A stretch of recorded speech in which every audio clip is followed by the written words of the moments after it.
जय श्री कृष्ण।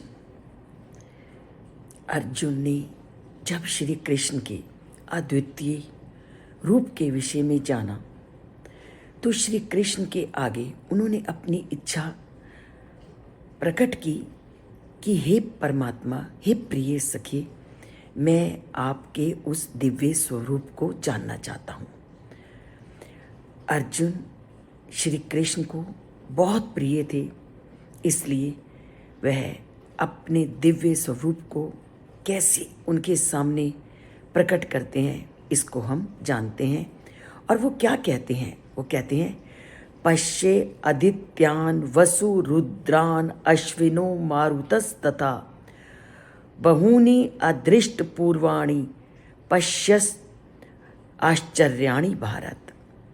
वो क्या कहते हैं अर्जुन को कि मैं तुझे आज उन रूपों को दिखाता हूँ जो कभी भी पहले धरती पर प्रकट नहीं हुए।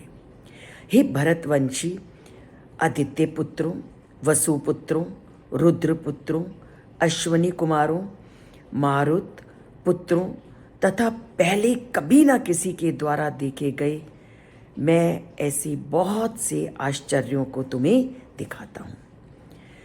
तो अर्जुन पर प्रसन्न होकर श्री कृष्ण अपने उन सभी रूपों को अर्जुन को दिखाते हैं जिन रूपों को पहले कभी किसी ने नहीं देखा था। उन सब रूपों को परमात्मा श्री कृष्ण अर्जुन पर प्रसन्न होकर उसको दिखाते हैं। तो वो अपने रूपों को दिखाते हुए सबसे पहले वो कहते हैं कि मैं अपने दिव्य स्वरूप का केवल छोटा सा अंश अभी तक मैंने तुम्हें वर्णित किया, और वो कहते हैं कि अब मैं तुम्हें एक एक करके उन रूपों को दिखाता हूँ। और वो अलग अलग रूप क्या थे?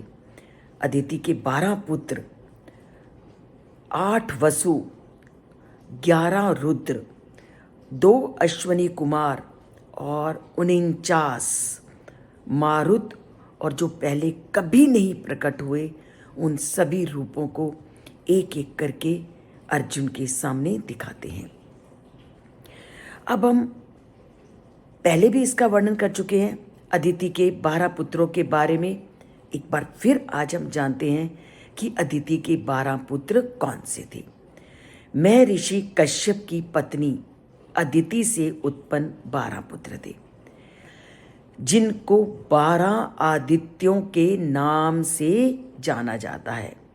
और इन 12 आदित्य के साथ साथ इन्हें सूर्य देव के नाम से भी जाना जाता है। और इनके नाम हैं इंद्र, विवस्वान, पर्जन्य, त्वष्टा, पूषा, आर्यमा, भग आदित्य, धाता, मित्र, अंशुमान, वरुण और वामन।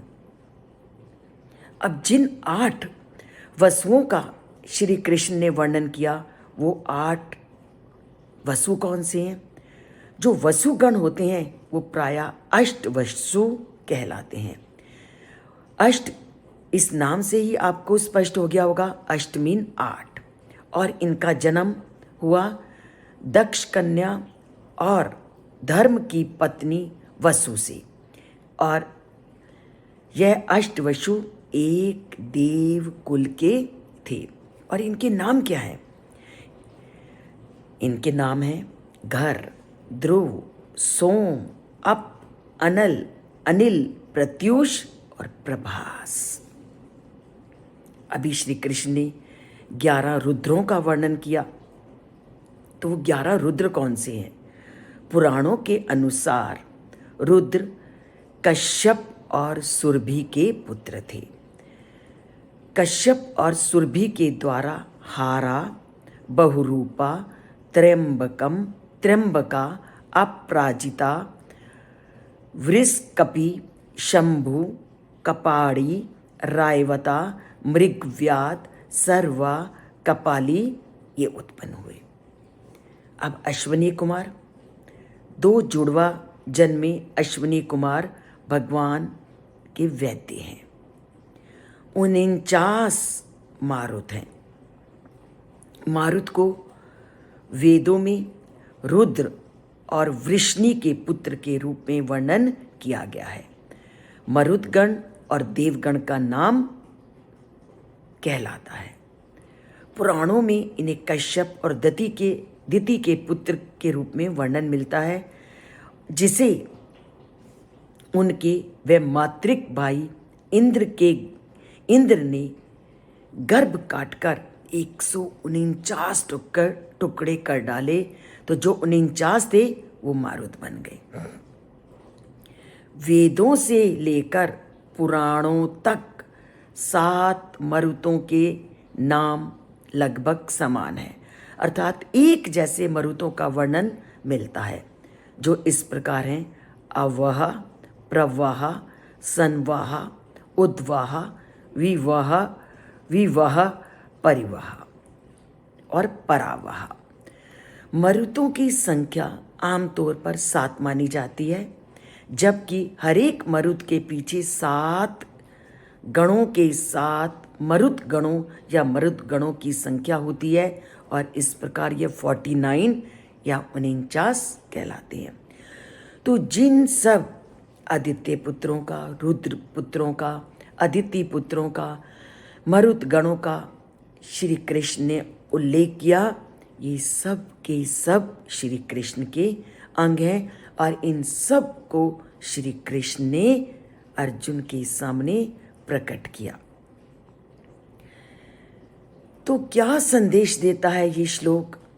राधे कृष्ण की ज्योति अलौकिक सभी लोकों में छाई रही है, देख उनकी अद्भुत महिमा, सभी जन भ्रमाए हुए हैं।